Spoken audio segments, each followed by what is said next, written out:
Iran के पूर्व supreme leader ayatollah Ali Khamenei जो 36 सालों तक ईरान के सर्वोच्च नेता के रूप में सेवा दी है, उनका अंतिम संस्कार कल से शुरू हो गया है और 9 जुलाई 2026 को उनको सुपुर्द खाक किया जाएगा। लेकिन सबसे बड़ा सवाल ये है कि आयतुल्ला अली खामनेई जो थे सुप्रीम लीडर, उनकी अंतिम इच्छा क्या थी, उनकी आखिरी इच्छा क्या थी जो अब ईरान उसे पूरा करने जा रहा है। और इसे पूरा करने के साथ ही साथ ईरान ने कई बड़ी चेतावनी भी दी है अमेरिका और इजराइल को, साथ में ब्रिटेन और फ्रांस को भी दी है। तो आगे हम सभी सवालों का जवाब देंगे कि क्या अभी वर्तमान में मिडिल ईस्ट में चल रहा है, साथ ही साथ आयतुल्ला अली खामनेई से जुड़े हुए महत्वपूर्ण प्रश्न जिसका सवाल ढूंढने का प्रयास करेंगे इस वीडियो में। नमस्कार, आप देख रहे हैं दुनिया दरबार। तो आयतुल्ला अली खामनेई का जो आखिरी इच्छा था वो यही था कि वो इमाम रजा की दरगाह के पास उन्हें दफनाया जाए। तो उनकी जो आखिरी इच्छा थी उसे अब ईरानी मीडिया की रिपोर्ट्स के मुताबिक supreme leader ayatollah Ali Khamenei की आखिरी इच्छा को ईरान पूरा करने जा रहा है और अब वो इमाम रजा की दरगाह पे उन्हें दफनाया जाएगा 9 जुलाई 2026 को।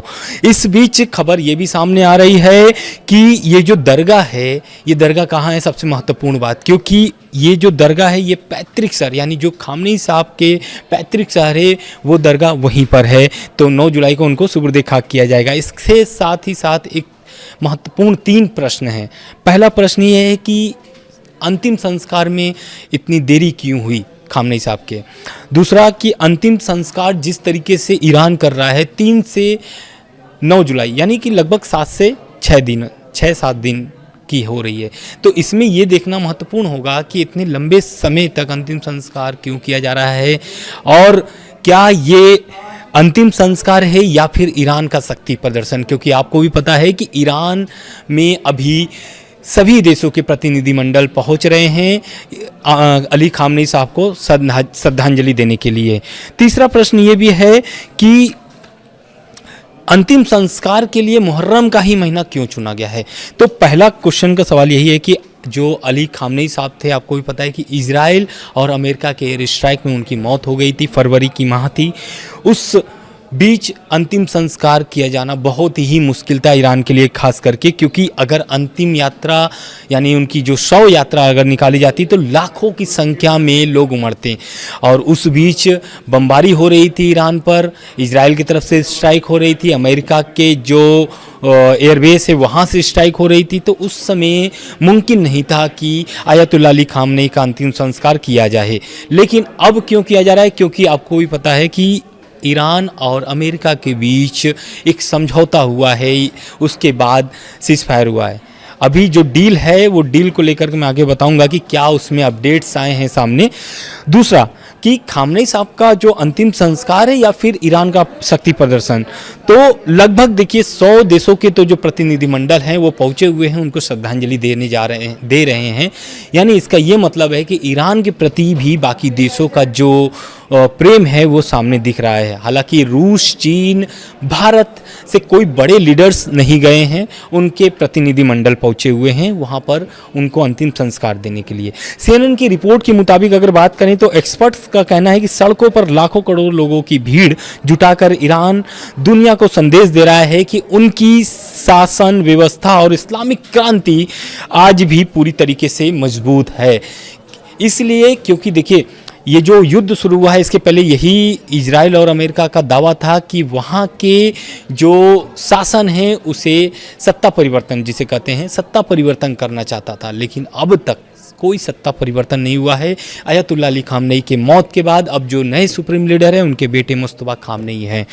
तीसरा सबसे बड़ा प्रश्न जो ये है कि जो अंतिम संस्कार किए जा रहे हैं वो मुहर्रम का ही महीना क्यों चुना गया है। तो शिया इस्लाम में यह महीना शोक और शहादत से गहरा जुड़ाव है।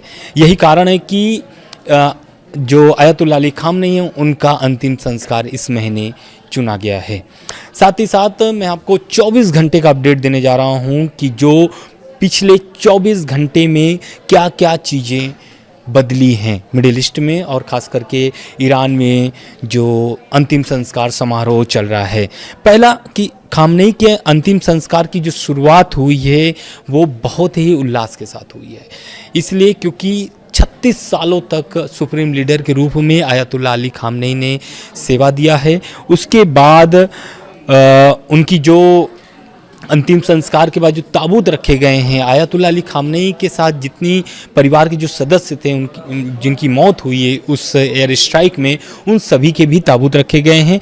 जो अभी चर्चा का विषय है वो यही है कि जो उनकी बेटी आयतुल्लाह अली खामनेई के जो बेटी थी, उनकी जो छोटी बेटी थी, यानी कि आयतुल्लाह अली खामनेई साहब की पोती या फिर हम नतनी बोल लें, उनकी भी ताबूत रखी गई है। तो वो इस समय सबसे चर्चा का विषय ये है, क्योंकि सबसे छोटी यानी कि मासूम बच्ची है।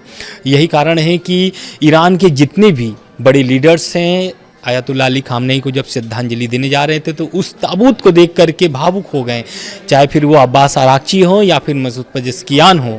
इन सभी बड़े लीडर्स जो है वहाँ पर जब श्रद्धांजलि देने गए तो वहाँ भावुक हो गए, रो पड़े, एक तरीके से हम ये भी कह लें तो। दूसरा, अंतिम संस्कार के लिए तेहरान में कड़ी सुरक्षा दी गई है, क्योंकि ईरान में लगभग तेहरान में बड़े लीडर्स पहुंच रहे हैं सभी देशों के, तो इस कारण से वहाँ पर सड़कें, चौराहे या फिर जो सरकारी इमारतें हैं या फिर बड़ी इमारतें हैं, वहाँ पर भी सुरक्षा का व्यवस्था किया गया है। आम लोगों के लिए क्या खास इंतजाम किया गया है ईरानी सरकार की तरफ से, तो तेहरान में मेट्रो सरकारी बसें मुफ्त रखी गई है, यानी कि सभी जो है कि यात्राएं मुफ्त हैं।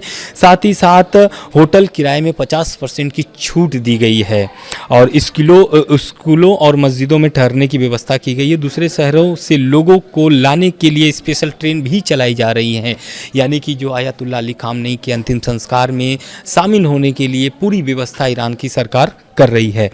चौथा, कि खामनेई की अंतिम यात्रा 5 शहरों से गुजरेगी, और ये कौन कौन से शहर हैं? सबसे महत्वपूर्ण ये 5 शहर हैं जहाँ से अली खामनेई साहब का अंतिम संस्कार यानी कि अंतिम यात्रा वहाँ से निकलेगी। तो पहला तो ये तेहरान, दूसरा कोम से इराक के करबला तक, और उसके बाद नजफर से होकर गुजरेगी, और आखिरी जो यात्रा उनकी जो पहुँचेगी वो है मशहद, यानी कि मशहद उनकी वही पैतृक शहर है खामनेई साहब का, जहां पर वो सुपुर्द खाक किए जाएंगे। साथ ही साथ पांचवा जो सबसे महत्वपूर्ण क्वेश्चन ये है कि अंतिम संस्कार के बाद क्या अमेरिका और ईरान का वार्ता फिर से शुरू होगी या नहीं होगी, तो उसको लेकर के भी अपडेट्स सामने आ गए हैं। कतर का बड़ा बयान आया इस मामले को लेकर के, क्योंकि इसके पहले भी आप जान रहे हैं कि दोहा में एक बैठक हुई थी अमेरिका और ईरान की, जिसमें कोई भी समझौते ऐसे नहीं हुए हैं। हालांकि सीज़फायर हुए हैं, लेकिन समझौते के लिए अभी भी कई बैठकें हो सकता है कि हों ईरान और अमेरिका की। इसके पहले भी आप देखे होंगे बहुत सारी बैठकें हुई हैं, लेकिन अभी तक बात कुछ बनी नहीं है। तो ईरान और अमेरिका की वार्ता शुरू हो सकती है 9 जुलाई के बाद। अभी डेट फिक्स नहीं हुआ है, लेकिन कतर ने साफ कर दिया है कि फिर से बैठक शुरू होने वाली है। वहीं सबसे बड़ा ईरान ने एक्शन लिया है आयतुल्लाह अली खामनेई के अंतिम संस्कार के बीच में। IAEA यानी कि अंतर्राष्ट्रीय परमाणु ऊर्जा एजेंसी को जितने भी उनके निरीक्षक थे, यानी कि जो एक्सपेक्टर थे वहाँ पर जो उनके परमाणु साइट्स के निरीक्षण कर रहे थे, उन पर रोक लगा दिए है ईरान ने। पूरी तरीके से परमाणु ठिकानों पर कोई भी निरीक्षण नहीं किया जाएगा IAEA की तरफ से। और सबसे बड़ा सवाल ये है कि IAEA अब इस पर क्या एक्शन लेगा, क्योंकि इसके पहले भी आपको पता है कि जब जून में हमला हुआ था, पिछले साल जून में हमला हुआ था, तब से ईरान ने IAEA पर एक्शन शुरू कर दिया है। और यही कारण है कि उस बीच भी जब हमले शुरू हो गए थे, हमले के बाद IAEA को बाहर की रास्ता दिखा दिया गया था। और यही कारण है कि IAEA ने भी बहुत सारे ऐसे दावे कर दिए थे जिसको लेकर के ईरान नाराज़ हो गया था, जिसमें एक बड़ा ये भी दावा था कि जो IAEA के चीफ थे उन्होंने ये दावा कर दिया था कि ईरान जो है कि बहुत जल्द परमाणु बम बना सकता है। और उधर ईरान की तरफ से पलटवार आया था, और ईरान ने पलटवार करके बयान में ये कहा था कि ईरान जो है कि कभी भी परमाणु बम नहीं बनाएगा। और आयतुल्लाह अली खामनेई भी यही चाहते थे कि ईरान कभी परमाणु बम न बनाए। और जो खामनेई साहब का जो आखिरी बयान था, या फिर हम कह लें दूसरा आखिरी बयान था, वो यही था कि ईरान के लिए सबसे बड़ा जो सबसे शक्तिशाली चीज़ है वो है ईरान की जनता। अगर ईरान की जनता एकजुट हो जाती है तो कोई भी देश या फिर अमेरिका या इजराइल कोई भी उन पर आँख नहीं दिखा सकता है। साथ में एक बड़ा अपडेट्स ये भी सामने आ रहा है कि जो IRGC है, जो अभी फ़िलहाल में मुस्तफ़ा खामनेई के नेतृत्व में चल रहा है, उनके जो एयरोस्पेस फोर्स के चीफ माजिद मौसवी शनिवार को तेहरान में खामनेई के ताबूत के पास श्रद्धांजलि देते हुए नजर आए हैं। मौसवी लंबे समय के बाद सार्वजनिक रूप से दिखाई दिए हैं, क्योंकि जब से युद्ध चल रहा है तब से वो अंडरग्राउंड थे, लेकिन मुस्तफ़ा अली खामनेई साहब को श्रद्धांजलि देने के लिए वो तेहरान पहुंचे हुए हैं। साथ ही साथ ईरान की खुफिया मंत्रालय ने एक बड़ा बयान दिया है, और बयान यह है कि खामनेई की मौत का बदला लेने का उन्होंने एक तरीके से हम ये कह दें कि धमकी दिया है। और ये धमकी जो है कि ईरान के खुफिया मंत्रालय ने शनिवार को कहा कि अमेरिका इजराइल के हमलों में मारे गए खामनेई और दूसरे लोगों की मौत का बदला लिया जाएगा। मंत्रालय ने कहा है कि हमारे जख्म तब तक नहीं भरेंगे जब तक हत्या के जिम्मेदार लोगों से बदला न लिया जाए। तो ये तो रह गई बात अली खामनेई साहब से जुड़े हुए। उसके बाद एक खबर सामने ये भी आ रही है कि जैसा मैंने आपको स्टार्टिंग में बताया कि ईरान ने अभी अंतिम संस्कार के बीच ब्रिटेन और फ्रांस को भी धमकी दिया है, तो वो है स्ट्रेट ऑफ हॉर्मुज से जुड़ा हुआ मामला। स्ट्रेट ऑफ हॉर्मुज को लेकर के अमेरिका को भी ईरान ने चेतावनी दिया था, यही दिया था कि जिस रास्ते की अनुमति ईरान की तरफ से दी गई है उस रास्ते पर ही उनके जहाज़ गुजरने चाहिए, नहीं तो उस पर बड़ा एक्शन IRGC की तरफ से किया जा सकता है।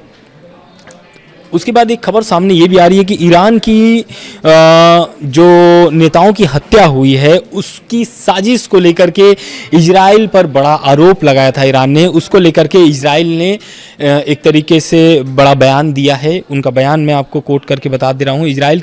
पहले तो इजराइल की जो PM ऑफिस ने द न्यूयॉर्क टाइम्स के उस रिपोर्ट को खारिज कर दिया है जिसमें दावा किया गया था कि अमेरिका को आशंका थी कि इजराइल ईरान के वार्ताकारों की हत्या की कोशिश कर सकता है। वार्ताकारी यानी जो पहले जो बैठक हो चुकी है जिसमें ईरान के बड़े लीडर्स शामिल हुए थे और उसमें अब्बास अराक्ची भी बहुत सारे बैठकों में शामिल हुए थे जो ईरान के विदेश मंत्री हैं। उसको लेकर के बड़ा एक तरीके से बयान आया है इजराइल PM ऑफिस से।